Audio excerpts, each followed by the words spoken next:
Olá, seja muito bem-vindo, seja muito bem-vinda ao nosso podcast. A cura do teu corpo através da cura da tua alma. Neste podcast vamos encontrar histórias reais de transformação física. O meu nome é Raquel Madeira, sou coach de saúde, bem-estar, desenvolvimento pessoal e de fitness. Neste podcast vou partilhar contigo as minhas histórias, as minhas vivências, a minha realidade, aquilo que me ajudou a curar o meu corpo, a ter uma relação de paz com o espelho, com a balança, com a minha comida, a enfrentar os meus medos e as minhas inseguranças. Vem comigo nesta jornada. Olá, sejam muito bem-vindos a mais um podcast, a cura do corpo através da cura da alma. Tivemos off durante algumas semanas, porque estive de férias e agora estou super entusiasmada de estar de volta e trago alguém com tanta luz que eu não conheço pessoalmente e conheço apenas de uma recomendação de uma amiga, de uma grande amiga minha. Olá, Patrícia. Muito Olá, tudo bem, Raquel? Tudo ótimo, muito obrigada por estar aqui, por ter aceito o meu convite, sem me conhecer, não nos conhecemos pessoalmente. Patrícia, eu vou só ler aqui a minha cábula porque tenho que ler aqui o que eu escrevi. Este podcast vamos falar assim sobre o caminho, sobre a espiritualidade. E a Patrícia, pelo aquilo que eu sei, o pouquinho que sei, a Patrícia já me vai corrigir se eu estiver a dizer alguma coisa errada, é uma brasileira a viver pelo mundo, mas presumo que esteja na Índia a maior parte do tempo, é consteladora sistémica, é terapeuta integrativa, sound healing, theta healing, yoga e meditação e falamos também de autoconhecimento. Correto? Corretíssimo. Primeira Muito bem. questão que eu faço sempre aqui neste podcast para tentar perceber quem é que é a outra pessoa é. Quem é que é a Patrícia? Essa é uma ótima pergunta, né? Eu costumo dizer que eu não sei quem eu sou, como a gente está descobrindo ainda, mas o meu nome é Patrícia, eu nasci no Brasil, na cidade de São Paulo, e, e depois eu fui estudar no interior do estado de São Paulo. E ali começou um pouco a minha vida um pouco menos agitada, já começou, eu fui estudar biologia, uma universidade federal, pública, com todo aquele ambiente, né? E aí eu tive os primeiros contatos com religiosidade, espiritualidade e natureza. Foi assim que começou a minha carreira, né, neste mundo. Evidentemente que na minha infância e também adolescência eu tive muito contato com a natureza e foi então essa grande motivação para esse contato espiritual e também com o mundo da biologia, com o mundo da biologia tão bonita que é o estudo da vida.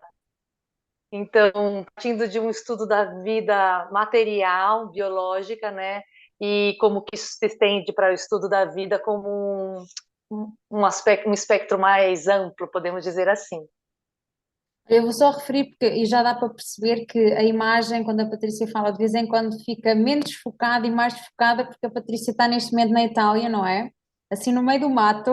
Sim, Então a internet pode não estar o mais estável possível, mas o mais importante é que a mensagem verbal passe para lá. Portanto, se a imagem parar um bocadinho ou travar, o importante é que a mensagem passe lá.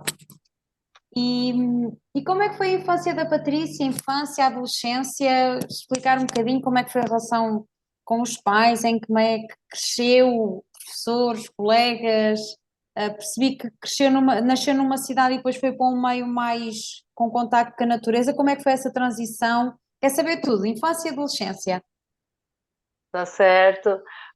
Eu nasci numa cidade grande, eu sou a única da minha família que nasceu em São Paulo, capital, com 15, 20 milhões de pessoas. E a minha família originalmente é do interior, de uma cidade chamada São Carlos, que tem agora atualmente aproximadamente 230 mil habitantes, que para o Brasil é considerada uma cidade média, né? Embora para outros países seja considerada uma cidade grande, para a Índia também é pequena. E assim nós vamos, né?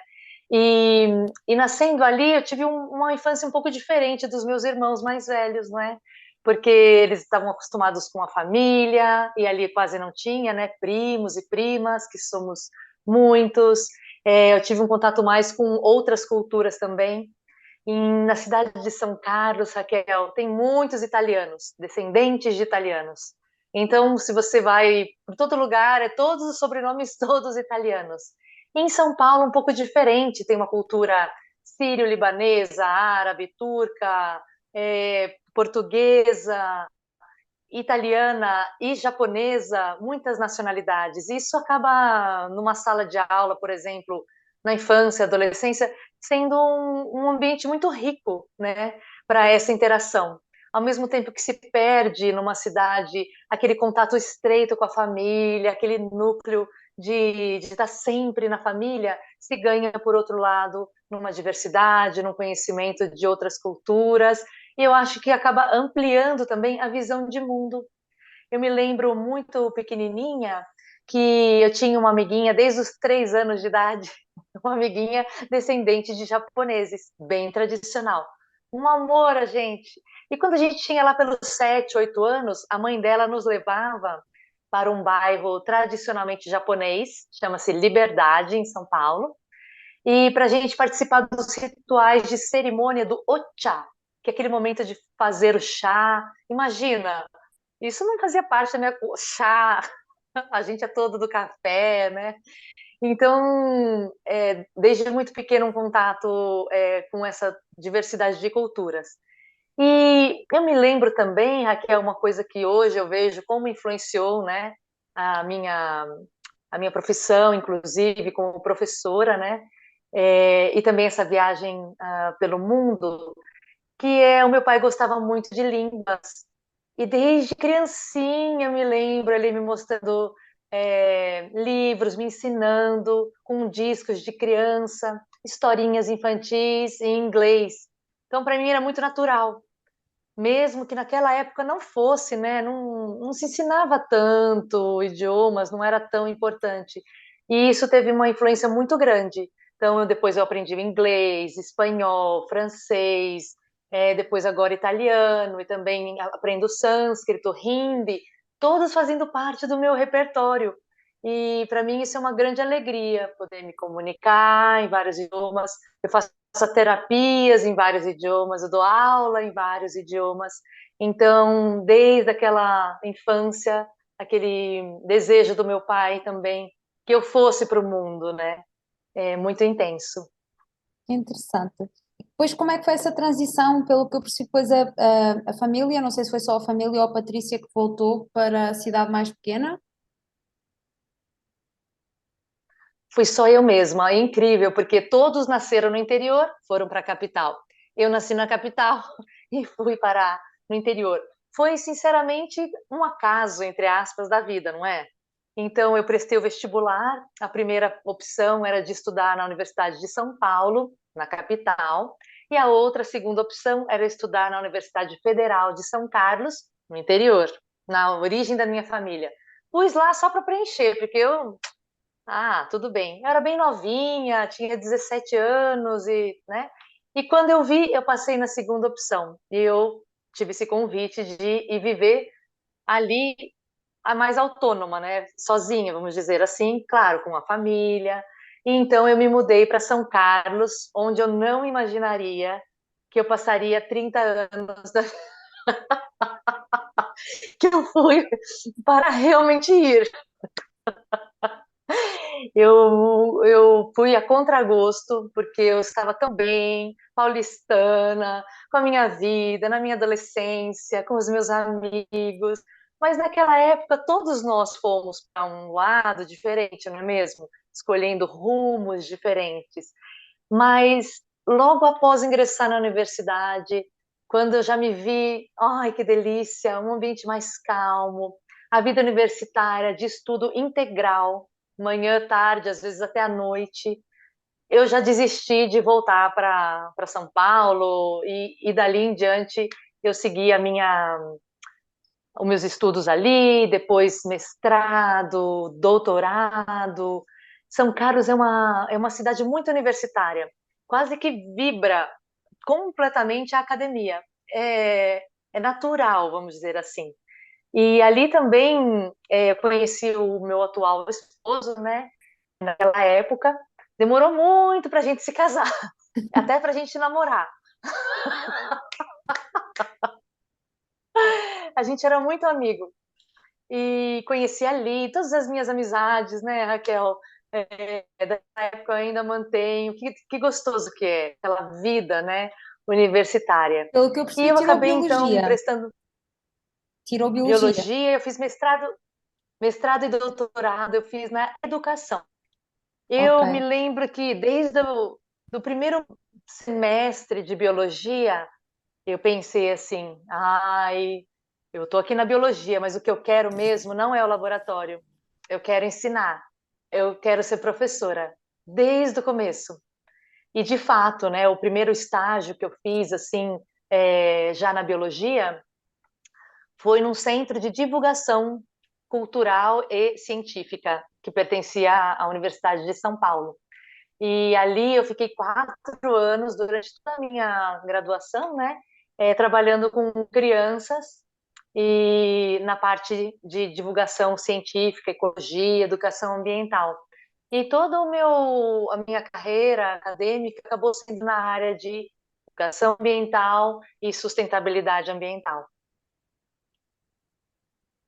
Então, como é que entrou a espiritualidade, digamos assim? O que é que aconteceu na vida da Patrícia para começar a conectar-se mais a este lado mais espiritual, menos científico, entre aspas, digamos assim? Sim. Olha, eu espero que o pessoal não se assuste, tá? Ah, eu acho que neste podcast não achar ninguém Às se vezes, assusta. Que eu trago mesmo, eu gosto de trazer mesmo temas e gosto de ter mesmo conversas que, que não sejam tão, como é que eu ia dizer, que não sejam tão científicas e que sejam fora da caixa. É mesmo este o objetivo, é conversar coisas que sejam desconfortáveis e que façam as pessoas pensar de uma forma diferente e para outras pessoas pensarem, não há nada de errado comigo, isto é normal. que ótimo, porque eu acho que alguns vão dizer isso mesmo. Sem problema.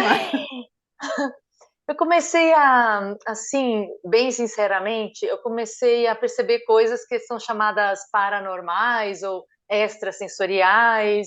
É como se eu tivesse uma visão, que ele se disse hoje, né, do terceiro olho, uma coisa que não está no visível. E eu comecei a ficar, obviamente, com muito medo. Em segundo lugar, sem saber a quem recorrer. Eu tive Mas uma isso educação era o quê? cristã. Visões?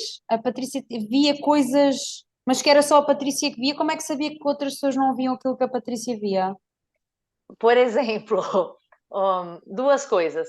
A primeira que eu me lembro mesmo, eu estava na universidade e a gente foi para um campus que era um pouquinho separado do campus principal. E eu estava lá, eu comecei a sentir muito mal, boceja. Eu não sabia bem o que era aquela época. Aí eu comecei a me sentir muito triste, muito mal. Mas eu achei que eu estava triste, eu não sabia bem o que era. Não estava percebendo bem. Muito bem. E depois eu vi um senhor limpando o jardim com uma maquininha. Aí eu fui me aproximando dele, ele estava com uma cara muito triste, muito feia. Eu dei um oizinho para ele não me respondeu. E aí eu comecei a olhar aquele jardineiro e tal, e continuando me passando muito mal. Aí eu fui falar para o secretário, que estava bem pertinho ali. Eu falei, mas é só um senhor que cuida de todo esse jardim? Aí ele me falou: Não, não tem ninguém cuidando do jardim porque o jardineiro morreu. Ai, que até me arrepiei. Imagina eu. Eu falei: É brincadeira, né? Ele falou: Não, o jardineiro morreu. Eu falei: Você não tá vendo? E eu cheguei lá fora, não tinha mais ninguém. Mas eu tinha certeza. Eu ouvi, eu vi, eu senti. Eu falei: Uau. Patrícia, alguma coisa estranha, é melhor a senhora se recolher, porque alguma coisa estranha está acontecendo. E aconteceram outros episódios de eu sentir a energia. Aí, a essa altura, eu já estava, eu não quero ver mais nada. Por favor, Deus me ajuda. Eu não quero ver mais nada. Mas não adiantava. E o segundo grande susto, vou chamar assim, foi na minha casa. Que é como se fossem abrindo portinhas, assim. Eu queria fechar, mas as portinhas cada vez mais se abriam. Eu estava deitada na minha cama e, de repente, eu vi como um vulto numa mulher muito desesperada, assim, com os cabelos compridos, querendo falar comigo. Mas eu saí daquela cama igual uma.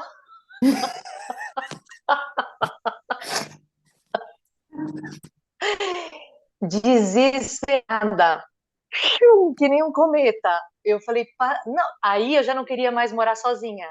Aí eu realmente arrumei outra pessoa para morar comigo no tempo que eu tava. Eu não sabia ainda o que fazer. Com que Mas isso idade tudo foi tinha, uns 3 meses. que idade tinha a Patrícia nessa altura? 18, Ok. 17, 18. Aí eu, ai, minha Nossa Senhora. E depois, um amigo meu, ele foi viajar e deu para mim a chave da casa dele para eu cuidar da casa dele e também da clínica que ele tinha lá, médica, vamos chamar assim, veterinária. E aí, o que aconteceu? Ele foi viajar e como se eu tivesse ficado responsável por tudo aquilo, o que começou a acontecer? Basicamente, o entorno espiritual dele, eu não sabia à época, começou a vir em cima de mim. Então eu ia na casa dele e começava a sentir muitas coisas estranhas. E eu, nossa, isso tá estranho. E um dia eu fui até a clínica dele, estava acontecendo uma coisa lá que eu não conhecia, que era tipo uma prática de incorporação de entidades. Olha, gente, vocês aí vão decifrando um pouco. E eu não sabia nada, de nada, de nada. Aí eu falei que eu estava sentindo mal, eles já me viram, já perceberam que eu estava com uma médium, que era um médium, um meio entre ali e aqui. E eles falaram, senta aqui na cadeira, mas eu não imaginava o que ia acontecer. E o que aconteceu? De repente, Raquel, eu senti como se fosse uma outra vida, uma outra consciência entrando no meu corpo, na minha mente. Eu tinha as duas, a minha, chocada, e a outra. E eu podia sentir como aquela entidade sentia. Era uma mulher, um desespero. Enfim, eu pedi para sair correndo dali, me recuperei minhas energias, mas eu falei, Patrícia, você vai ter que ajustar isso. Você vai, né? Ou você vai ficar louca, o que está acontecendo? Então, Raquel, foi aí que eu decidi ir num grupo espírita. Em São Carlos, muitos grupos espíritas a gente tem. E é basicamente formado por gente da universidade, porque é um caminho espiritual hoje, eu vejo, que é um pouco com um método um pouco científico, que foi do Allan Kardec, na França, e a gente veio com muita força no Brasil através do médium Chico Xavier.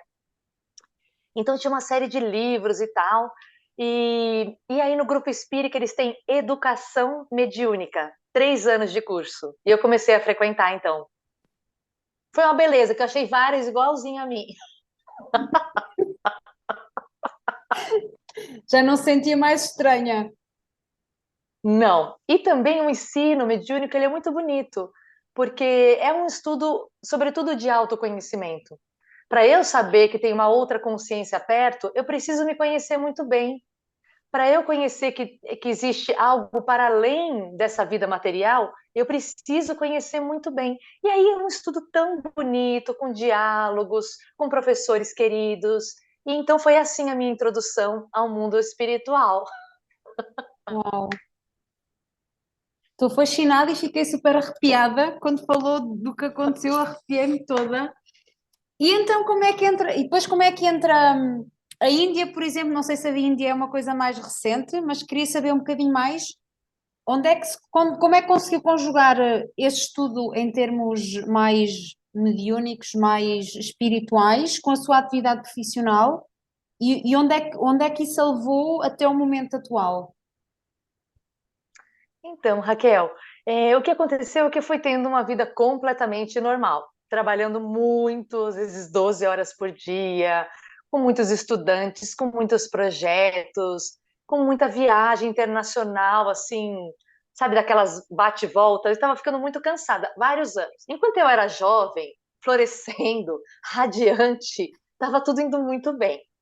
Mas depois, o que começou a acontecer? Eu tinha minha vida acadêmica toda certinha, do jeito que ela é, tinha os meus estudos do mundo espiritual e eu fui convidada para ir também aqui um tema polêmico, hein, turminha? Bora, já que a Raquel pediu, vamos lá. Bora lá. Eu fui convidada a ir para um ritual xamânico. Eu falei, gente, o que é xamanismo? Tentava procurar em biblioteca, onde eu estava. Eu trabalhava na escola de engenharia. Eu falei, não achava nada. fui na Biblioteca das Humanas, o que que é xamanismo, da antropologia, e eu tentava entender pelo lado acadêmico, mas eu, né? E eles faziam uso da bebida sagrada, que hoje eu conheço, né? Que se chama ayahuasca ou daime, que é o fruto da decocção das plantas da Amazônia, Amazônia geral, Brasil, Colômbia, compartilhamos, né? Bolívia. A chacrona e o jagube. Um é um cipó e a outra é um arbusto da família do café, da rubiácea. E a decocção dessas duas plantas de origem ancestral, utilizadas pelos indígenas, né, da América do Sul, que tem efeitos de ampliação da consciência.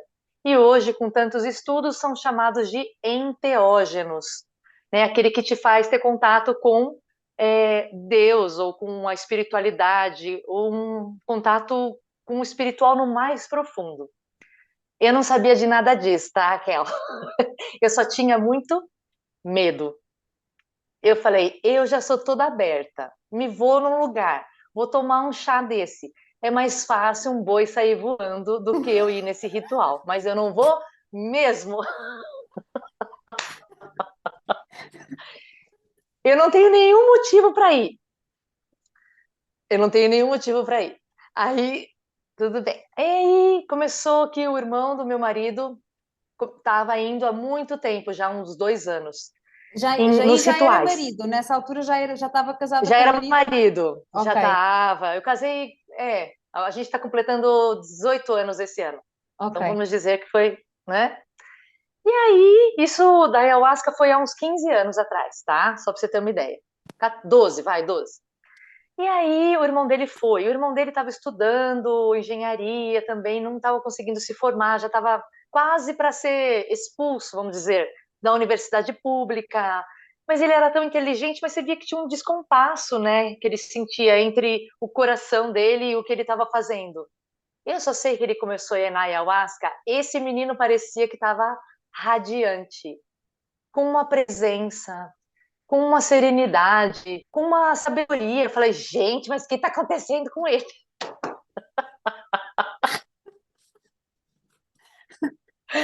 Nisso, a mãe dele resolveu ir verificar, porque onde já se viu ele tá tomando coisas, chá, com quem?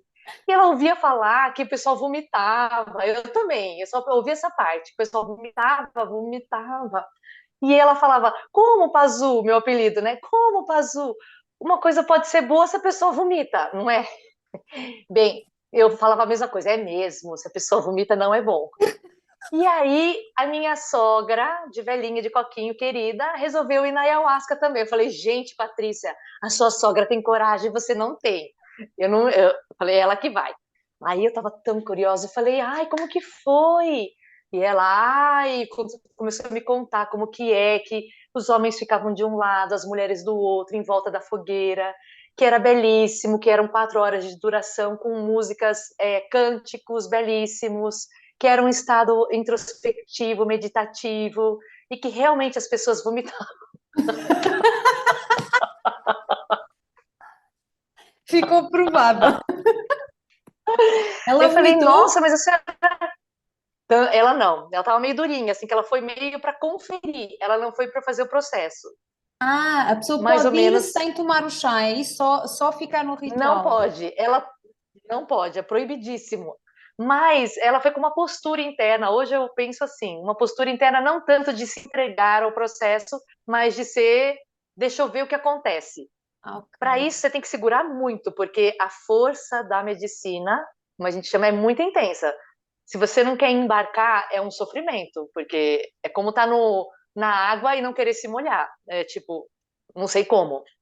Muito bem, depois dessa experiência, o meu esposo falou: ai, meu Deus, eu quero ir então. Se minha mãe foi, o meu irmão foi, então vou eu. E ele foi. Eu falei, meu Deus, como foi? Ele falou, ele contou assim da experiência dele, como tinha sido bonita, como ele tinha recebido tanta informação que parecia que a mente dele tinha aberto, que ele tinha muita clareza de algumas decisões, que tinha sido um contato belíssimo, enfim, cada um com a sua experiência. E eu falei, meu Deus, acho que eu vou ter que ir. E comecei a sentir já uma proximidade. Até que eu tomei a decisão de ir. Fui com a minha sogra. Falei com a senhora, eu vou. Era lá na nossa cidade, em São Carlos, e do instituto que trabalhava já há alguns anos com a medicina sagrada, Instituto Xamânico.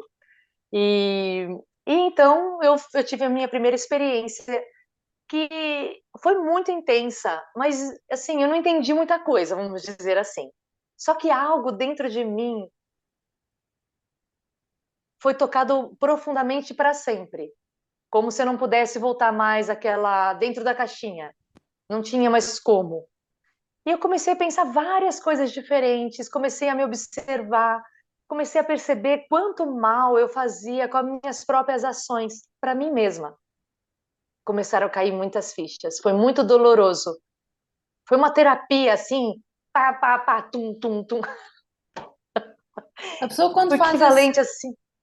a pessoa quando sai de lá, ela lembra-se de tudo o que acontece e tem consciência de tudo o que acontece, há uma parte que ela não se lembra. Eu não sei com as outras pessoas, mas normalmente eu me lembro de tudo. E é uma lembrança que não é com a memória, é como se seu corpo vivesse aquilo. Por exemplo, faz de conta que você tem uma filha, não é verdade? Tenho, sim, sim, Isso. Se eu falar para você, você se lembra do seu parto? lembro. É essa sensação, que não é uma memória assim, sabe, linear, lógica, é uma sensação da dor, do medo, da intensidade. É exatamente assim. Cada é tão intensa como um parto, como é muito intensa. É, não dá para esquecer nenhum, muito de verdade. E as fichas vêm caindo, aquela emoção toda vem à tona e cada experiência lá é única. E então eu, depois de acho que uns 6 meses, decidi voltar novamente. E o Clever também. E a gente começou a frequentar pelo menos uma vez por ano, assim, esse trabalho ritualístico, né? E isso realmente, Raquel, foi a virada de página. Foi aí que foi realmente a mudança de percepção, a conexão espiritual profunda. E eu estava completando já quase 18 anos de trabalho na universidade e senti assim, se encerrou esse ciclo. Eu, embora seja uma universidade que é difícil de você ingressar, sabe aquele emprego que todo mundo quer? Que é público, que tem status, que você vai se aposentar, que é seguro, é tudo isso. Só que eu falei, eu não vou deixar a minha energia, a minha vida aqui não faz mais sentido. Eu amo o que eu faço, mas me parece que eu preciso de um espaço aqui dentro muito importante para a minha vida. Então, se ampliou aquilo. Meus colegas, ai, Patrícia, pelo amor de Deus, você não vai cometer essa loucura. A gente não vai deixar você pedir demissão, mesmo que parecia uma coisa impensável. Pois eu vi que tinha uma possibilidade de pedir um afastamento, uma licença, sem remuneração, sem salário, por 2 anos.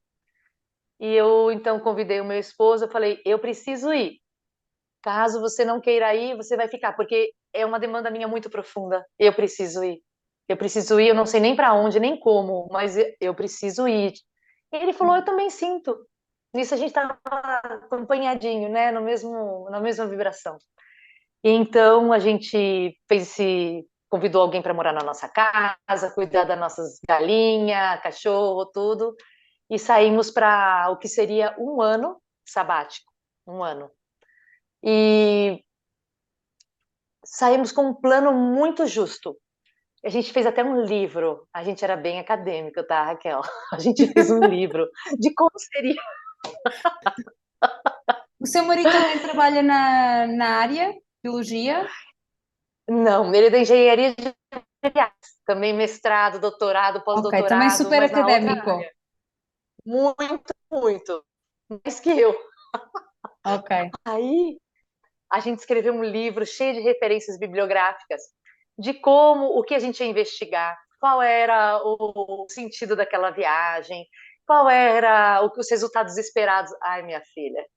E a gente planejou certinho, que a gente ia para 20 países para conhecer sustentabilidade ambiental nos povos que a gente fosse andar. A gente pesquisou tudo, onde a gente ia passar a primavera do ano do mês tal, de várias coisas.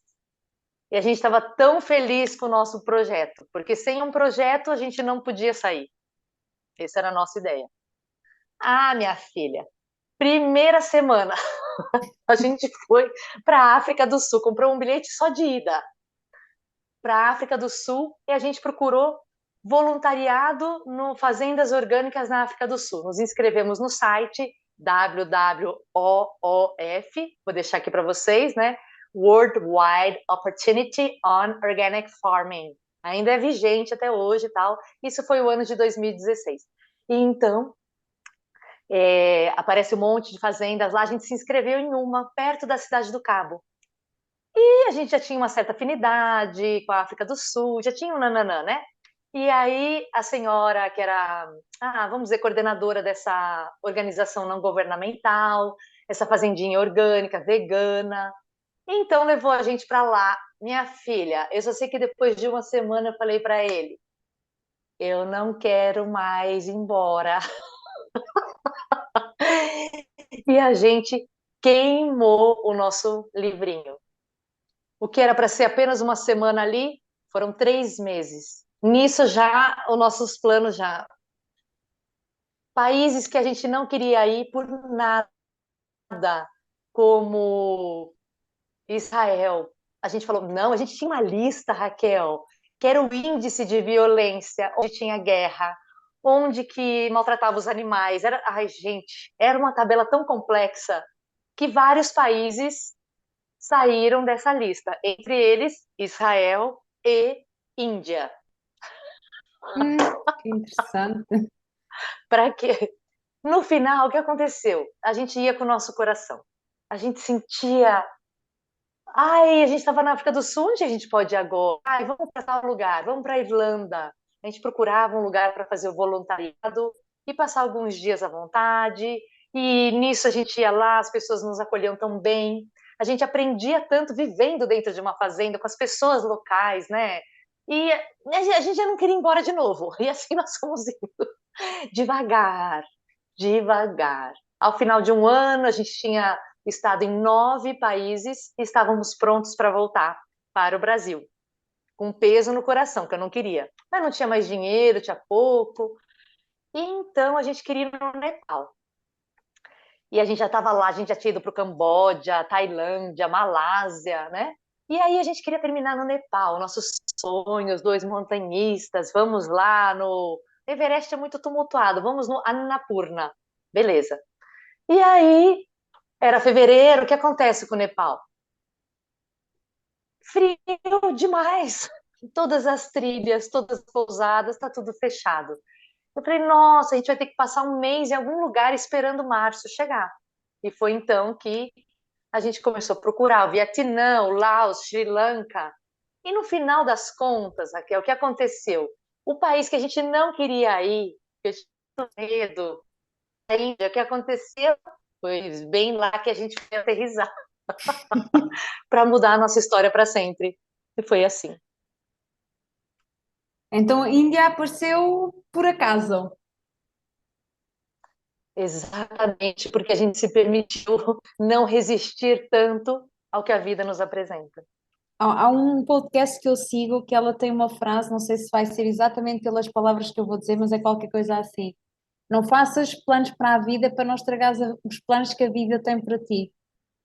Porque o que acontece muitas vezes, isto na minha percepção, é que nós vemos tanta coisa, seja nas redes sociais, seja nos mídia, que nos vão fazendo ter crenças e nos vão fazendo julgar determinados países, determinadas culturas e que depois não nos deixam usufruir a beleza de que cada país tem, cada cultura, e por mais que nós não concordemos com determinadas coisas, seja de Israel, seja da Rússia, seja de qualquer país que entrou numa guerra, não há só mal nesses países. Isto é a minha percepção. E há coisas fantásticas também, há pessoas bonitas e de paz e que querem estar em harmonia. E às vezes nós temos muito, é de ser humano, de julgarmos Isto não é uma crítica, porque todos nós fazemos isto, consciente ou inconscientemente. É nós julgarmos aquele país e por alguém pertencer àquele país, aquela pessoa já é,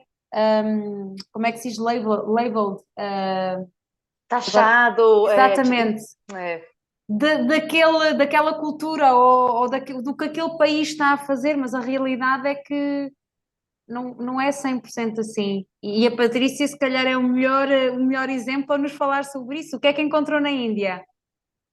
nossa, eu fui, eu e o Clever, a gente foi assim, procurando um lugar para fazer um retiro lá, porque eu falei, na cidade, eu não vou ficar mesmo, ninguém vai me ver na cidade. Eu Então, tinha uma ideia.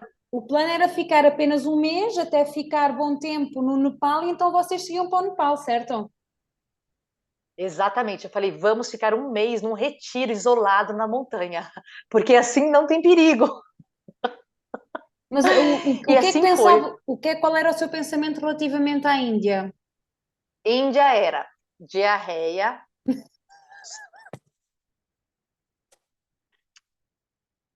muita gente, loucura. Eu falei, para quê? Pobreza. Isso aí tem tudo no Brasil. Eu falei, gente, não. Eu posso ir para um lugar bonito, eu posso ir para um lugar são, tudo na minha cabeça. E então a gente foi para esse retiro, porque eu realmente estava com tudo isso na minha caixinha. Muito medo. E hoje eu entendo que todo esse medo, Raquel, é porque realmente a mudança significativa na minha vida, que eu precisaria tomar uma decisão de verdade, dos rumos da minha vida, estava ali. Foi ali que isso aconteceu. E claro, o meu ego subconsciente, não vai não, não vai não. Eu fui assim, amarrada. Quando eu cheguei lá, com medo, já no ashram, a gente foi para um lugar bem retirado chamado ashram, que é como se fosse um monastério hindu, né? Moram algumas famílias, e esse ashram fica no meio da floresta, na cidade que fica no norte do país, chamada Rishikesh, que é considerada capital mundial do yoga, mas antes de tudo é uma cidade sagrada na Índia. É um dos primeiros lugares onde o rio Ganges passa, limpíssimo, nos pés dos Himalaias, nossa, exuberante. E eu cheguei lá, comecei a ficar toda arrepiada, Raquel, inteirinha, de cima e embaixo. Eu, Patrícia, que tá te dando mais um arrepio. Eu falava, gente, essa cidade tem alguma coisa muito especial. E eu nem conhecia o Ganges, não sabia de nada, Ganesha, Shiva, toda essa turma para mim era. Eu praticava yoga, mas meu professor era bem assim científico, porque ele dava aula para universitários, sabe? Nada de colocar o hinduísmo no meio, nada. Então, na primeira, Raquel, cerimônia que teve no retiro, mesmo antes do retiro começar, 2 dias antes, a monja, que é, vamos dizer assim, coordenando o programa de yoga e de meditação, ali o retiro, né? Falou pra gente, 6:30 da tarde, vocês, por favor, vão até o templo do Shiva, que fica aqui dentro do ashram, para a cerimônia chamada Puja. Puja é uma reverência. Eu não sabia de nada, mas a gente foi, né? Ela falou, a gente foi, né? Chegando lá, Raquel, ele começa a tocar um sininho, o Swamiji, o diretor espiritual do ashram, como se fosse um padre, vamos chamar assim. Começou a tocar o sininho, e aí começou a me vir umas memórias, como na ayahuasca, sabe? Umas memórias muito intensas, e que eu me pus a chorar, e a chorar, e a chorar convulsivamente, e eu sentia assim, ai, nossa, que alívio voltar para cá. Que alívio voltar para minha casa. Agora eu posso descansar. E metade de mim pensava, tá bem louca, minha filha, você tá na Índia, você nunca veio aqui. E, e eu falei, ainda bem que esse retiro é em silêncio, porque se eu vou contar pro Clever, para qualquer um, vai piorar minha situação. É bom por 7 dias introspectiva, porque realmente é assim, né? E então foi realmente muito intenso, bem introspectivo, e ao final disso, eu me lembro chegando para o meu marido, eu disse: Olha, de verdade, eu tenho uma coisa para falar para você. Eu quero morar aqui para sempre. é muito sério. E se for preciso, a gente vai se divorciar. Eu já estava assim, tchau. Uau! Uau! Uau! E ele falou: Nossa, mas você não quer pensar mais um pouquinho? Eu falei: Eu te amo tanto, você é um parceiro de vida, como eu não podia imaginar nem no meu melhor sonho. Tanto, tanto eu te amo, mas é muito forte isso. A minha vida é aqui mesmo. Então, é isso. Ele falou: Mas eu também quero ficar aqui. Então ele também tinha, né? Eu nem perguntei, que eu achei que era impossível. E assim foi. Então, nós fomos conversar com a monja, ela falou: Olha, não dá para vocês ficarem aqui agora, é fevereiro. Se vocês quiserem, vocês têm que vir em setembro para ficar até dezembro. 6 meses, mais ou menos 5 meses, morando aqui. E, Patrícia, você vai se formar como professora de yoga para me ajudar. Clever, você faz isso tal. E eu falava: Como que nós vamos voltar aqui se a gente não tinha dinheiro? Se a gente, né? Tinha um afastamento da USP, mas enfim, tudo deu certo. A USP abriu uma universidade virtual e eu comecei a dar aulas online naquela época que nem se pensava. E tudo fluiu, eu ganhei um dinheirinho e eu fiz o curso de yoga e a gente voltou lá e a gente morou esses 6 meses lá no ashram. E depois disso, isso já era comecinho de 2018, né? Depois disso, tudo mudou. Nós voltamos para São Carlos a contragosto. Eu não queria voltar. Eu voltei. E o que aconteceu, Raquel? Quando eu retornei, uma, uma coisa que eu convido também as pessoas a refletirem, né? Eu ainda não estava tão. Estava como se fechada na ideia, eu quero morar lá, eu quero ficar lá. Mas existe um tempo divino para as coisas acontecerem, não é mesmo? E a gente precisa respeitar. E eu chegando lá tão triste, eu fui pedir demissão. Não sabia o que ia fazer, mas eu não queria mais. E só que ao encontrar os meus colegas, Raquel, de universidade, os professores, os funcionários, alunos, ex-alunos meus, 2 anos sem vê-los. Azul, nossa, acredito, você voltou. E eu, ai, é sim, como é que você tá? Ai, você não sabe. Tive uma crise de ansiedade, 2, eu tive que ser afastado, e eu tô em tratamento, e o outro, eu não pude terminar meu doutorado por problemas, tô com a saúde mental abalada. Eu desenvolvi um câncer, o meu filho. Nossa, Raquel, eu falei, gente, mas tá todo mundo doente. E aí eu comecei a perceber que realmente a gente estava doente, como era o meu caminho certeiro, caso eu continuasse daquela maneira. Aí eu pensei, Patrícia, você não tem nem um pouquinho de generosidade dentro de você. Depois de você receber tanto da vida, passar 2 anos viajando, ter a oportunidade de receber do ashram tantos ensinamentos, você tem coragem de virar as costas para esse lugar que você ficou 20 anos com seus alunos queridos aqui, com essa universidade que tem no seu coração.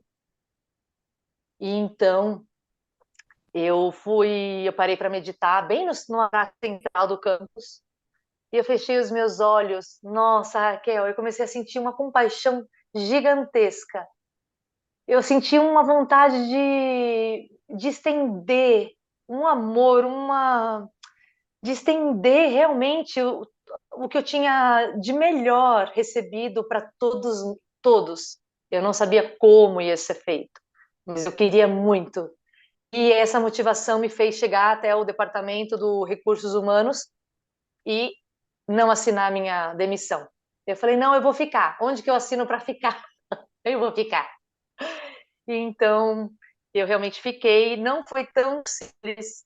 Fui conversar com o diretor da onde eu trabalhava, falando que eu agora estava muito diferente, que eu não estava muito assim, como eu posso dizer, Raquel? Ali as coisas têm um âmbito acadêmico, mas tem um âmbito político, você sabe, né? Tem umas ações verdadeiras e tem um âmbito um pouco implicado, não é? E eu falei para ele, só que tem um problema, professor. Eu agora não sei mais falar mentira. Eu não sei mais disfarçar. Então, eu não sei ficar mais nessas reuniões que a gente ficava dias, meses fazendo algo que a gente sabia que não ia se transformar em nada, como foi a política ambiental aqui para a universidade, sabe, várias coisas. E então eu não vou para nenhuma comissão que eu estava trabalhando antes. Eu não quero trabalhar com sustentabilidade para fora. Eu percebi, professor, que falta algo essencial no tripé da sustentabilidade que tanta gente trabalha aqui na universidade, que é o viés econômico, o viés social, o viés ecológico, ambiental. Falta a sustentabilidade interior. As pessoas estão desmoronando, as pessoas estão se maltratando, as pessoas estão passando por cima de si mesmas, se tratando como lixo, não compostável, assim, sabe? O lixo que você trata pior. É isso que nós estamos fazendo conosco. Como a partir disso, professor, a gente pode estender algo de sustentável, de belo, de sadio para o mundo? Mesmo que esse mundo seja essa universidade. Não tem como, professor. Então, eu me disponho a ensinar meditação, equilíbrio emocional e yoga. Ele falou, Patrícia, tu tá bem louca.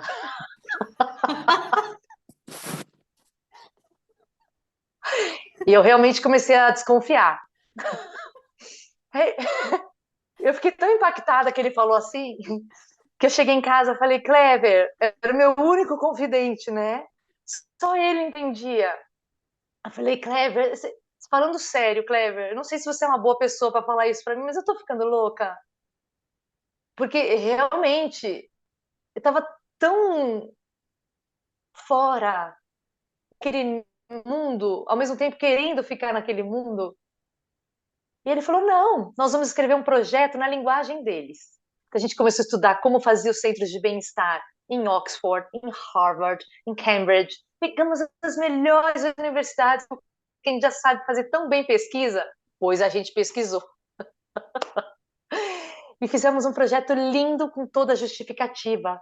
Como que todos esses recursos podem ser úteis, já que é isso, né? Não na parte espiritual, na parte de saúde mental, na parte de conhecer-se a si próprio para não pirar o cabeção. E a gente viu que no Brasil, os estudantes de pós-graduação são 6 vezes mais afetados por distúrbios de ansiedade e depressão do que a população em geral. 6 vezes mais. E era isso que a gente viu um retrato ali. Mas ninguém dava bola. Tinha um psicólogo que não, quando eu fui lá ele tinha se aposentado. Não tinha um programa de acolhimento, nada. Isso antes do Covid. Por sorte, isso era 2018, né? Muito bem. Então, houve alguns problemas sérios de alunos que cometeram suicídio, enfim, várias situações dramáticas aconteceram. Então, eu fui convidada lá pela diretoria para começar esse programa. Depois de 6 meses, estava já lá. E foi um sucesso. Foi um sucesso. Os cursos de meditação, práticas de meditação, as aulas de yoga. Eu comecei assim, ai, será que vai vir 15 alunos? No final, estava dando aula para 100. Comprei 100 tapetinhos lá de microfone. Eu, foi a coisa mais linda que aconteceu. E isso durou basicamente, durante toda a pandemia, fiz online, milhares de verdade de alunos, eu me beneficiando todos. Olha que bonito. Resultado de toda essa transformação que eu mesma tinha me proporcionado, né? Tinha vivenciado. Uau, tão bonito. E então, depois, como é que volta à Índia? Só que daí todo ano a gente ia para a Índia, né? Passar um mês lá Ah, de ok. férias, era na Índia, nesse ashram com a nossa mestre, e ela se chama Lalita Nanda Ji, só para a mestra, Lalita Ji. E então a gente voltava lá, participava do retiro, às vezes ficava só descansando na beira do Ganges, ali em Rishikesh, sempre Rishikesh, a nossa na cidade, né? Muito linda. E então começou a chegar no fim da pandemia, sim, 2000.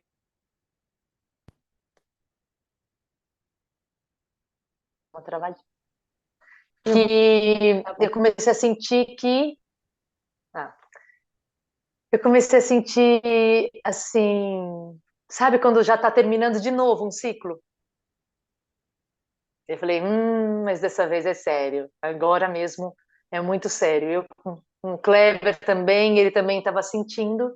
E a gente então tomou uma decisão. Isto no Brasil. E uma decisão de no Brasil. A nossa casa no Brasil se transformou, desde que a gente chegou, num centro holístico. E aí, cursos que eu fiz e depois comecei a atender constelação familiar sistêmica, Theta Healing, biodescodificação, Reiki. O Clever também voltou para a Índia para fazer cursos de massagem tailandesa e também de Ayurveda. Nós nos tornamos terapeutas realmente, a nossa casa se tornou isso, e um centro mesmo com outros terapeutas e outras professoras de yoga, e na universidade oferecendo tudo isso. Então, estava assim, a nossa casa era grande, ela se transformou nisso. Chegou no final de 2021, meados, eu falei, nossa, a casa estava linda, tudo lindo, mas eu sentia que tinha que ir embora. Eu não esperei degringolar, não, viu? Isso é um grande aprendizado. Que eu já vou entrar num aprendizado. Daqui a pouco eu compartilho com vocês. Então, a gente decidiu vender a nossa casa, a gente decidiu terminar de vez o meu trabalho lá na USP, pedir demissão, e a gente decidiu se mudar para a Índia. Então foi assim. Então estão E agora a viver menos de uma semana, desde 2021. sim, só que a Índia estava fechada. Por quê? Por causa do Covid. Então, estrangeiros só podiam vir se fossem, se fossem, tivesse um trabalho, aquela coisa toda do Covid. E então nós viemos para a Itália, o Kleber tem cidadania italiana e eu também estava tirando a minha, então eu podia ficar aqui na Itália, na casa da irmã dele, do cunhado, que vivia aqui na floresta, um lugar belíssimo na Emília-Romanha, que é uma província lindinha mesmo. E a gente ficou esperando abrir as portas da Índia. E a gente chegou lá, não me lembro mais quando, 2022, acho que foi setembro do ano passado. E demorou um pouco, né? Mas a gente chegou lá de mala e cuia. Na verdade, a gente doou tudo que a gente tinha, a gente vendeu o que foi possível, a gente comprou um apartamento com o dinheiro da nossa casa e hoje é um pouco da nossa renda, né? Assim que a gente vive e também com as terapias que a gente faz. E a gente só tinha duas malas, Raquel. Uma dele, uma minha. Toda a nossa vida resumida, material, naquelas duas malas. E Uau. quando a gente chegou lá na Índia, cadê as nossas malas? Falei, ai, agora nem a mala não tem mais. Perderam a mala. Aí eu falei, Patrícia do céu, agora é sério. Sabe assim, quando você tem um bem que, um pouquinho, mas você quer muito aquilo. Mas depois, né, com a Lalitadia acalmando meu coração, não era nada demais. E depois de uns 15 dias, quando eu já me acalmei, aí a mala chegou, a minha e a dele. Então a gente vem vivendo lá. Vem vivendo lá desde então. A vossa história é tão bonita que até me emociona, tanto da vossa parte, da vossa conexão, porque não é normal ter, não é comum, não vou dizer não é normal, mas não é comum. Primeiro, um casal estar junto durante tanto tempo e depois um casal estar junto e ter essa conexão de sentir quando já não está, quando um sítio já não faz sentido para os dois, e quando faz um novo sítio sentido para um, também faz sentido para os dois. Acho que isso é uma conexão assim espetacular. Isso quer dizer o quê? Agora entrando num lado mais freak ainda, que eu gosto de entrar no lado mais freak. Isso quer dizer o quê? Que numa vida passada a Patrícia já esteve na Índia, já viveu na Índia e porventura já teve uma conexão numa outra vida com o seu marido? Sim, a gente faz terapia de vidas passadas, né? A gente começou a fazer faz uns 2 anos. Tem uma terapeuta, muitos terapeutas, mas uma que a gente gosta no Brasil muito boa. E realmente não vai ser ali por curiosidade, vai ser ali quando você tem um enfrentamento e que você ou está patinando no mesmo lugar, ou com certos padrões muito arraigados e que você não compreende ou com repulsas, aversões muito fortes que prejudicam a sua vida e as suas decisões, ou medos profundos. E a gente foi então, fui primeiro eu. E quem que eu encontro lá na vida passada? O marido. Sim, claro, todas as vidas, e não são poucas, viu? Já Uau! adianto que não são poucas.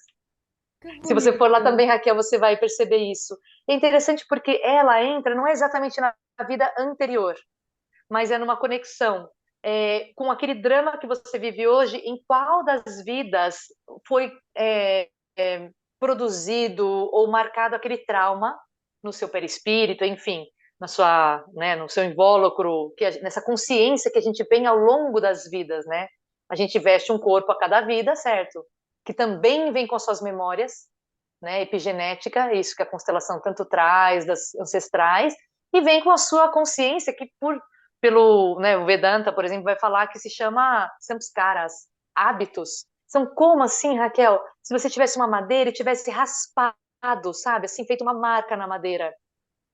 E aí a tendência é toda hora de você voltar para aquele buraquinho na madeira, sabe? E esses samskaras são traumas, dores muito fortes, especialmente na hora do desencarne, sabe? Coisas que aconteceram muito fortes e que uma dor muito intensa, uma traição terrível, um desolamento de alma, enfim. Então, quando a gente começou a investigar isso, a gente se encontrou muitas e muitas e muitas vidas. E para os estudos védicos, que eu também venho fazendo, né? Todos os nossos encontros, Raquel, e, obviamente, todos os nossos próximos, marido, ex-marido, sogra, ex-sogra, filhos, colegas de trabalho, enfim, essas experiências, elas são de fato kármicas. O karma não quer dizer que é uma coisa ruim. Karma significa simplesmente ação. Então, elas são fruto da sua ação pretérita em outras vidas, mas incluso nessa. Por exemplo, Raquel, se você faz ginástica, você é um exercício, você vai à academia, você concorda que tem uma reação? Você faz a Certo, ação, você tem um resultado. sim. Se você planta abobrinha, você não pode ir lá colher melancia. Então, Uhum. assim, as ações que a gente faz, sejam na outra vida, sejam nessa, tem as suas consequências. Isso é chamado de karma. Então, o que é o karma nessa vida? Nada mais esses encontros com você, com quem está ouvindo aqui, com, né, os parceiros que a gente tem, oportunidades.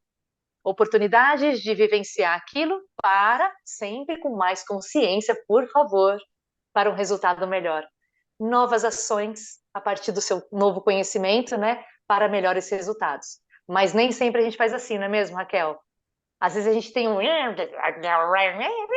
Em vez da gente sanar o karma, a gente só piora o karma. Isso não quer dizer eu tenho que perdoar, eu tenho que tolerar, eu tenho que aceitar tudo. Não quer dizer nada disso, mas eu tenho que tomar um pouquinho mais de consciência. Consciência. Qual é, quando aquela pessoa reage de tal maneira, como eu me sinto?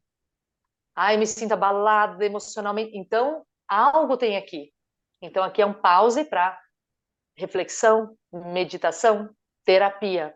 Toda vez que a gente experimenta uma emoção forte e, obviamente, mais negativa, né, uma emoção que perdura ali com você, você pode ter certeza que ali tem um ponto kármico, um ponto para trabalho terapêutico meditativo. Então, se nós estamos a passar por um desafio qualquer, seja um divórcio, seja uma situação familiar, seja um desafio, seja uma depressão, quer que seja, quer dizer que nós fazermos essa terapia de irmos a vidas passada vai nos ajudar a perceber a razão e vai nos ajudar a solucionar aquele problema, ou nem por isso? Exatamente, mas não vai ajudar a solucionar o problema. O que ele vai fazer? Ele vai levar, por exemplo, a Raquel lá para trás e você vai conhecer a personalidade chamada de persona, aquela parte da sua consciência que estava vivendo aquela existência chamada assim. E você vai perceber que padrão mental estava ali se refletindo em certos comportamentos. Padrão mental no sentido de, por exemplo, é, uma ânsia muito grande por liberdade, uma, um desgosto profundo por a sensação de estar,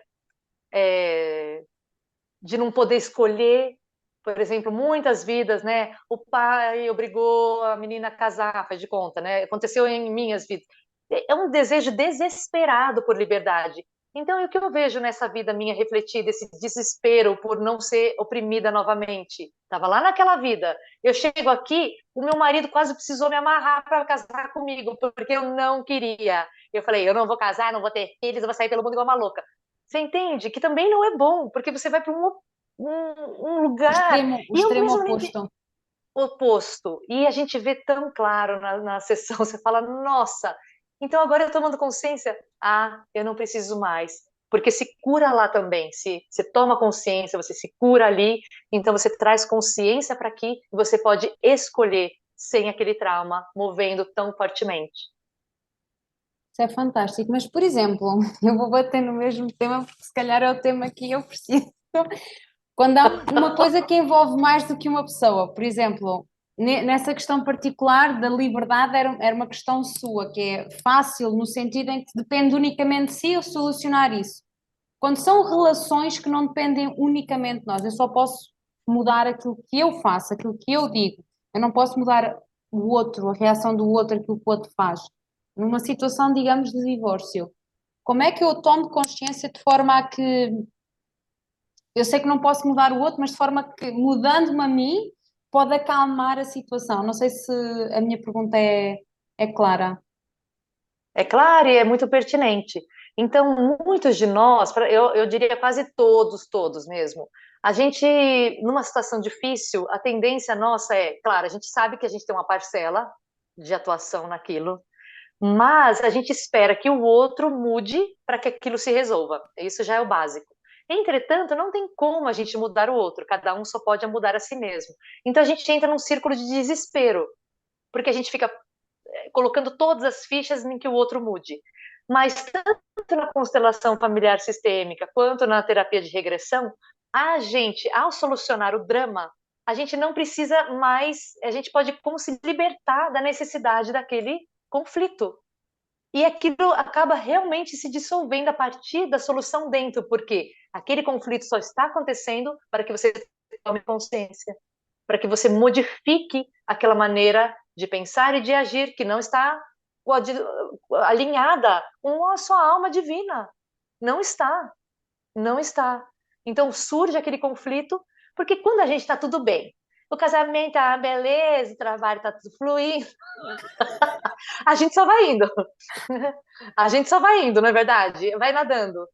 Daqui a pouco acontece um drama mesmo, uma situação difícil, seja no casamento, seja no trabalho, e a gente se vê obrigado a quê? A ir na terapia, a conhecer os sentimentos, a fazer, nossa, dá um trabalho. E o que acontece depois? Quantas vezes você fez isso, né, Raquel? Por exemplo, ao mudar-se de país, precisa de uma dose mesmo. Algo que estava em Portugal não te dava dando o que você, a sua alma pedia. É fácil? Lógico que não é. Mas estava dando para ficar ali? Tampouco. Então você toma essa dose de coragem e você enfrenta. Como você fica quando você dá esse salto? Muito maravilhosa, empoderada, consciente, bem. Pronta para quê? Para um próximo desafio. Vou partilhar uma coisa aqui muito particular que quem já me conhece já sabe um bocadinho. Eu tenho assim uma relação de amor-ódio, não gosto de amar ódio, mas assim amor, adoro Portugal, mas de coração e de alma sinto que não é o meu lugar. E não tenho explicação lógica, não aconteceu nada traumático ou assim. Eu posso dar várias razões, posso falar de razões económicas, de razões profissionais, mas não são razões assim fortes o suficiente para eu, quando lá vou. Se está a ver quando o ímã se vira ao contrário e aquilo, normalmente o ímã, quando tem alguma coisa que pega, e quando viramos ao contrário, aquilo não cola e até se afasta. É este o sentimento que eu tenho por Portugal. Por mais que eu adoro as pessoas e adoro, acho que Portugal é lindo, fantástico e tem coisas maravilhosas, é importante para mim, ou seria importante para a minha evolução perceber a razão de. Então, você, se isso é um problema para você, que é uma coisa que incomoda, que você gostaria, é um pouco, te causa um pouco de desconforto, você pode investigar isso, sem dúvida alguma. E talvez pareça também essa questão naturalmente se você colocar um outro tema. Por exemplo, você vai colocar um tema do divórcio, você vai colocar um tema de a minha dificuldade com tal coisa, sempre a gente vai levar um tema, né? E acaba surgindo, daí você vai ver que uma situação traumática, por vezes, Raquel, ocorreu no país Portugal. Então, o Portugal vem com uma. É uma sensação que vem no corpo, como eu estava te dizendo do parto. Não é uma memória, é uma. Tipo, é muito forte. E você entende? Então, às vezes você que fica racionalmente achando motivo para isso, não tem, porque é uma coisa totalmente do sistema mesmo límbico, emocional, que vem e que aflora para além do mental, que é desse tamanho do consciente. Na verdade, o nosso inconsciente dita, né, as nossas ações tão fortemente. Enquanto a gente ignora tudo isso, a gente é movido pelo chama destino, para cá, para lá, dramas. Chega, gente. Vamos tomar consciência, né? Tomar consciência, conhecer o que está acontecendo nesse universo desconhecido que somos nós mesmos. Bom, esta conversa foi tão maravilhosa, eu ficava aqui assim, fácil, mais 1 hora ou mais 2 horas a falar. Para nós não nos alongarmos muito mais. Se alguém, como eu, fiquei super interessada em trabalhar, gosto muito de trabalhar a minha autoconsciência, de perceber um bocadinho mais sobre desenvolvimento pessoal e espiritualidade e cada vez mais estas coisas me causam muito interesse e cada vez mais sinto mais conexão comigo e com as minhas decisões, tomo mais consciência. Então estes temas são todos super interessantes para mim. Se alguém quiser fazer alguma coisa com a Patrícia, seja porque está a passar por um desafio, seja porque se sente meio perdido ou qualquer que seja a razão, como é que nós podemos fazer para contactar a Patrícia? Tá certo, obrigada, viu, querida, antes de tudo, por essa conversa, pelo convite, foi um prazer. E para entrar em contato comigo, pode ser pelo Instagram, Patrícia_Leme_Yogini, Patrícia Leme Yogini, e lá pode entrar em contato comigo para qualquer dessas terapias que eu ofereço, tanto pessoalmente, dependendo de onde eu estiver, né? Mas principalmente online. Eu vou deixar depois os contactos todos da Patrícia, portanto, tudo o que a Patrícia quiser deixar aqui, desde Instagram, ou Facebook, ou contacto telefónico, o que quiser deixar, depois eu vou deixar aqui nos comentários, portanto, as pessoas facilmente poderão ir. E uma última questão que é, alguém que está a ver este episódio e que ou sente aquilo que a Patrícia sentiu no seu despertar espiritual, ou sente que algo de errado está com ela, ou está mesmo a passar por algum desafio, seja de depressão, seja de um divórcio, seja a perda de alguém que gosto muito, que mensagem gostaria de deixar a essa pessoa?